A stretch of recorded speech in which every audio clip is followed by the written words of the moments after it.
All right, true crime fans, it is Crime Time Tuesday. We're doing case number 2. It is still May 3rd. We have an update on the Lily Peters case. Lily Peters is a 10-year-old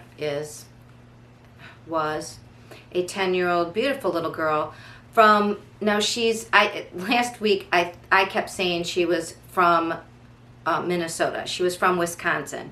They described Chippewa Falls, where she lives, as being 100 miles east of the Twin Cities, which is St. Paul and Minneapolis in Minnesota. So, as we've discussed, I am the dyslexic detective, and with that dyslexic, I was making a connection, obviously, between Minnesota, Minneapolis, St. Paul, because I don't know why they said that.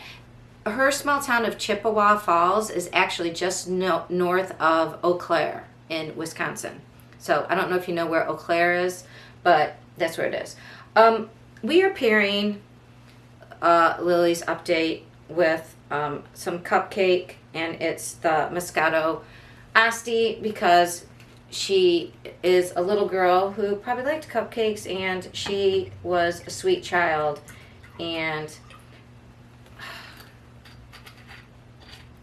it's unbelievably sad that we even have to have a drink to talk about this. All right, so the update, you might as well pour or take whatever helps you deal with things, because this is bad.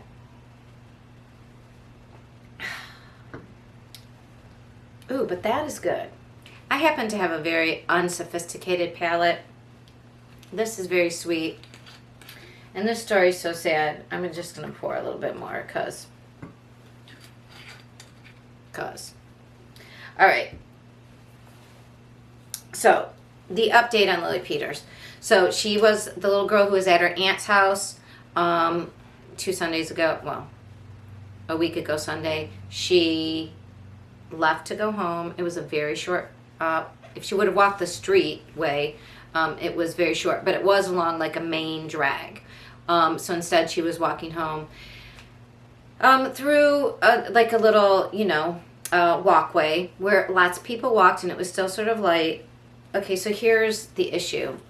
Last week I said I have to do a corrections corner. Not only was it not in Minnesota, but I said we don't ever walk alone, right? That's what we could take away from this, was never go into the woods alone.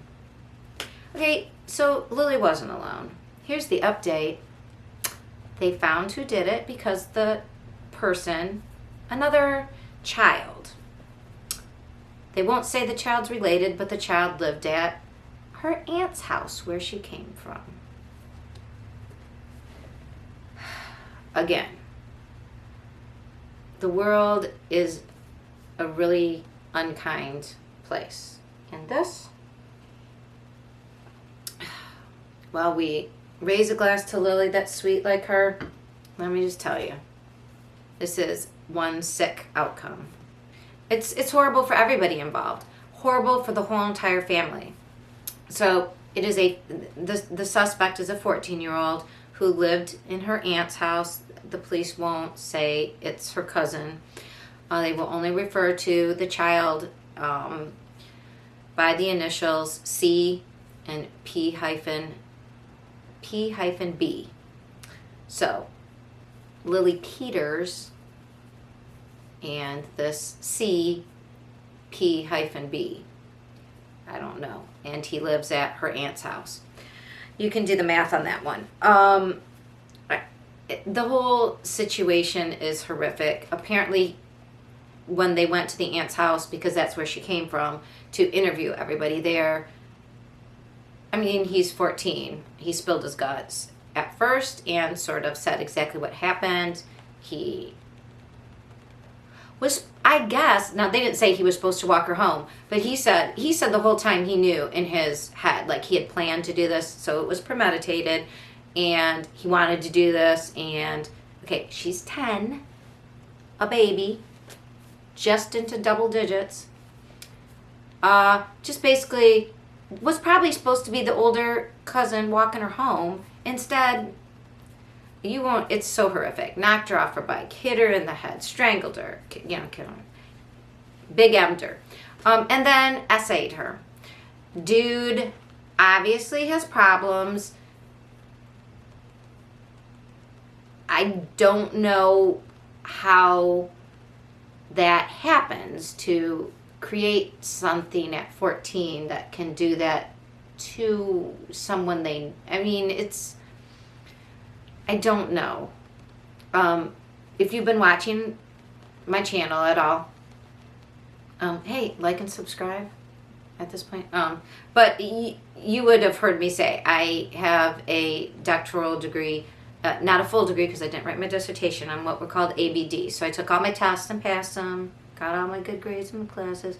But I learn about typical development, not atypical development, and not criminal psychology. But the nature-nurture thing, we know development happens. There is some like hardwired stuff, but it works in conjunction with nature. But it just freaks me out that what happened to this 14-year-old male? How? And then I have not found substantiated corroboration on this, but somebody, this is again the grapevine, right? Somebody said that his father was not in the home. Now they said the 14-year-old lived with his mother and had since he was, he's lived his whole life with his mother in that house. And we know that's her aunt's house. So apparently somebody looked up the dad, and I don't know if he's still incarcerated or not, but there was some mention, and this is all allegedly, this is the grapevine. So I don't know if this is accurate, but they said he essayed underage people. So I do not believe in the bad seed. I do not believe that is something that you're born with, but I am sure that person was around him for a certain amount of time, and I don't know what he saw on the computers in the house, or I don't know. It's disturbing. I need another drink. It's disturbing. I think just, right? Disgusting. Sorry. Being horrified isn't very informative. So, what can I tell you besides fact? So, he was in court on Wednesday. They will not show his face. Or his family. So they're trying not to identify him because obviously this is very horrific, and it's a small town, and people, it's just going to be a mess. The Chippewa County coroner, Ron Patton, he said that, they actually sent the autopsy out to a bigger county, Ramsey County. I'm assuming that might be in Eau Claire. But he reported that, as of now, the preliminary showed blunt force trauma and strangulation, which goes along with the story that